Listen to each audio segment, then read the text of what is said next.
Hello once again everyone, and welcome to a bit of a new little mini-series that I'm going to be doing.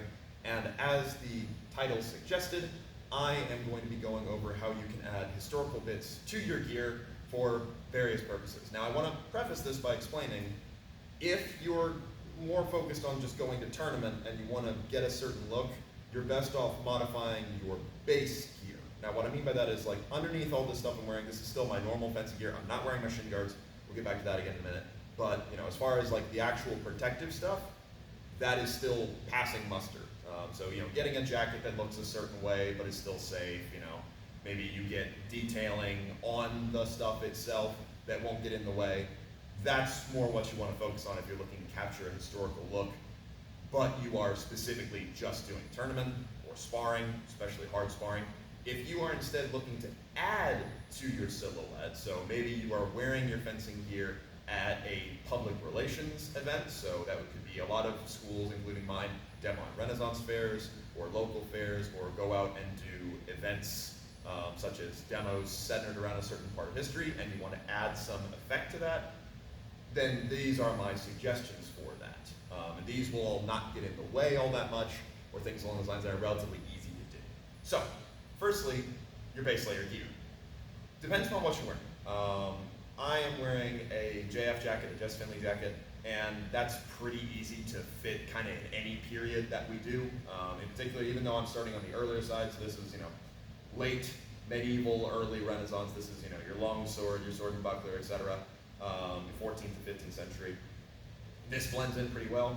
If you wanted to, though, there are also this is one of Spez's more historical looking gambesons where it has the ties. That also works out pretty well compared to a more modern gambeson. It works the same way either way, but just having ties or buttons or something makes it look a little more lived in. So if you have two floating around, that can help. The next kind of biggest piece with that is color.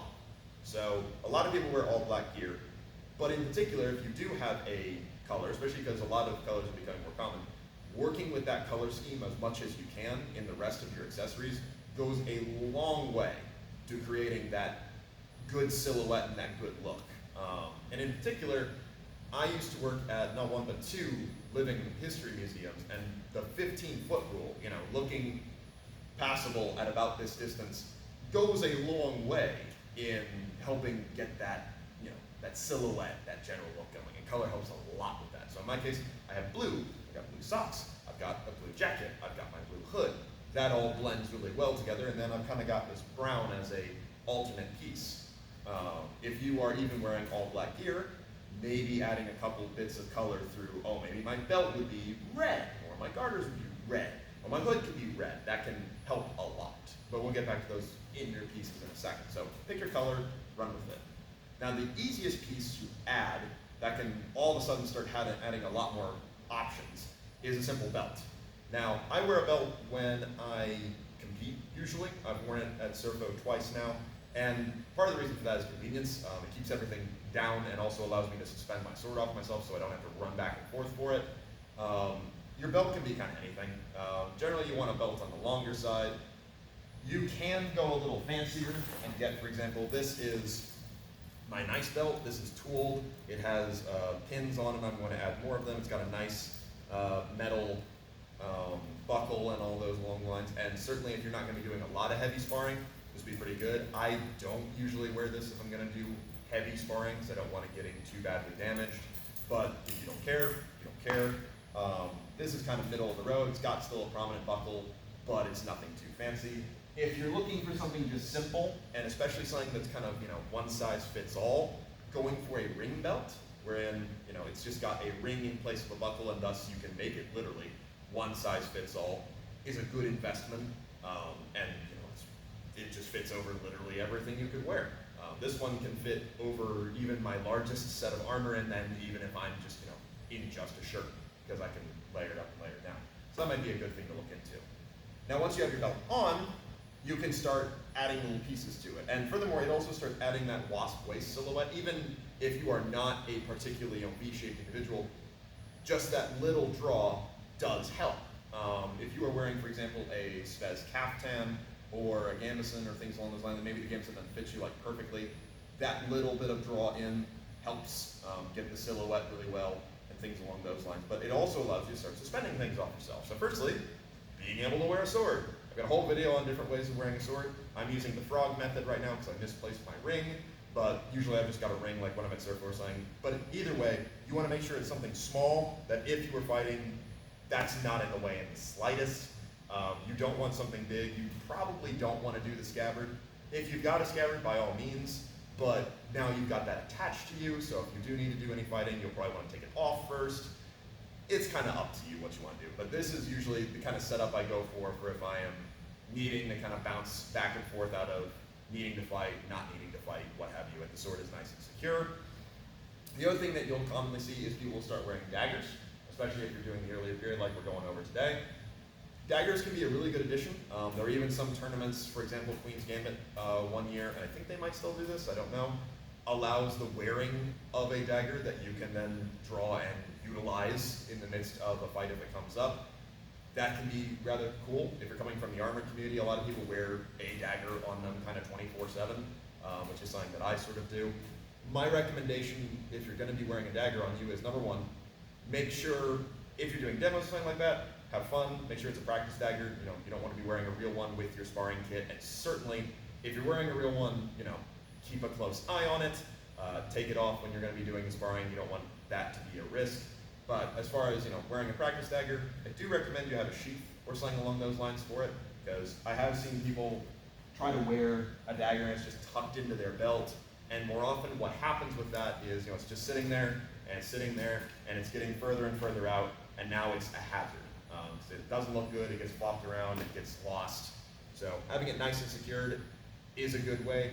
If you're not even intent on using it and are more just wearing it for looks, then just having it basically piece tied so you can't even draw it is also not necessarily a terrible idea. But it really does add to the silhouette. Now the other thing I've got on my belt here is a purse. I would not wear this if I was sparring. Well, I might, but I'd empty it first. Everyone who's worn HEMA gear knows you don't have a ton of pockets, and so wearing a purse of period does go a long way again to adding the general silhouette. This also is not a terribly big one, so it can only hold like a wallet and a phone, because oftentimes if you're demoing at, for example, a Renaissance fair, you may go from, oh, I'm doing demo stuff to, oh, now I'm a fair goer. And being able to carry your stuff on you can go a long way without having to carry it by hand. So this little simple purse is a really useful one. You can also start doing fun stuff with your dagger. For example, you can wear it down in between or through both loops. Those are both historical carries, which again help with that whole silhouette thing. And they're not very hard to pop off if need be. You can do it as a buckle around the belt, or mine just slips on so I can slide it right off if I need to. But again, if you're going to be doing fighting, make sure you take everything out of it first. Now, kind of the next addition to the gear that I've got on that I want to draw attention to before we go up to the top is I'm not wearing my shin guards right now. Partially this is because I want to emphasize the garters, and also generally if I'm doing like just demo fighting, I don't really need my shin guards. It's all the waist up stuff unless I'm specifically doing things with the legs. So this allows you to draw attention to, like I said, garters. Garters are a great way of really adding that silhouette, right? The belt emphasizes the waist, the garter emphasizes the calf. It goes quite a ways.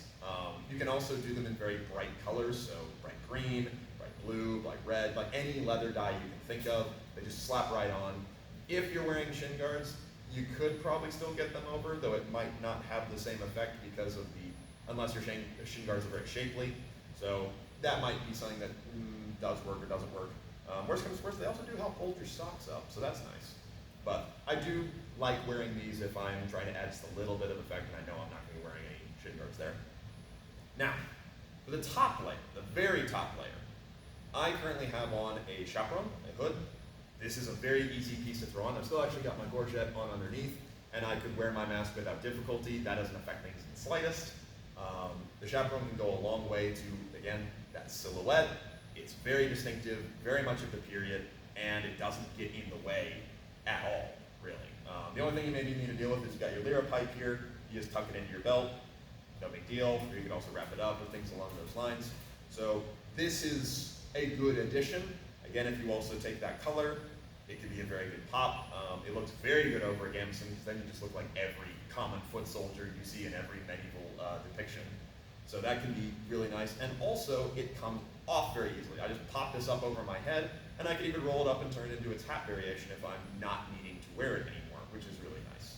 Another thing that you will see worn in kind of the same vein, I'll be wearing this. Now, this is my Jornea. Basically, this is a tabard. You know, one piece, back piece, head goes in the middle, you wear it over yourself, you belt it around the middle, nice and simple. I actually have seen a decent amount of people in tournament and out of tournament wear a tabard or things along those lines to draw emphasis, to make themselves look a little more historical, to mixed results, admittedly. So as far as a piece that can add that silhouette, heck yeah. Mine's pleated, so it really does, when I belt it in, it gets that nice kind of bow here, really makes it wasp-waisted, a little bit of a bow chest. That's a cool look. It doesn't really get in my way, personally, but it does get very warm, because mine is quite thick, so that can be a bit of a detraction. This can also get quite warm, but it's one piece versus a piece that covers a lot more of your torso and is a little bit harder to remove, and you do look very different without it versus this, not as much. The other thing you got to look out for when you're wearing a tabard is, because it has more opening, literally, things can get stuck in there more commonly, so if you're doing demo fights or things along those lines, or even just sparring, that is a consideration.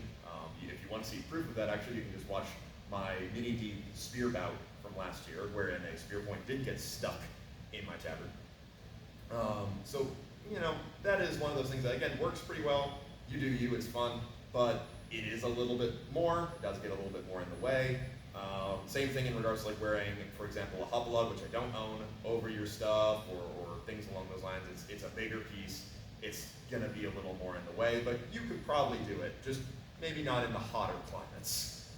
Another thing you want to consider if you are wearing something like a tabard or a surcoat or a Jornea is you are essentially wearing a social billboard. You want to have a little bit of detailing here. That could be just the colors of it. Maybe you've got the split color, maybe you've got some sort of chevron on it, or things along those lines. Or alternatively, maybe you have some form of crest, maybe it could be your school's crest, or things along those lines.